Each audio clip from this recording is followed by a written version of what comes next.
In this module, we will learn how to assign IR remote to IR receiver of the keypad. Enter in advanced programming mode by pressing top and bottom button together for 30 seconds. So all LED will start flashing.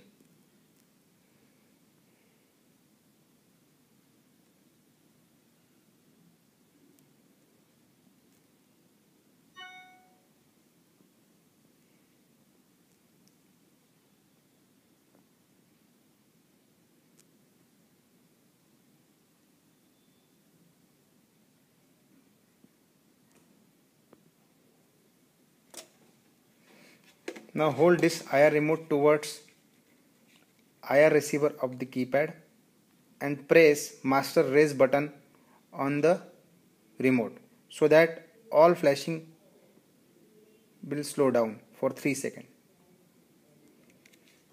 Now press top and bottom button together for 3 seconds.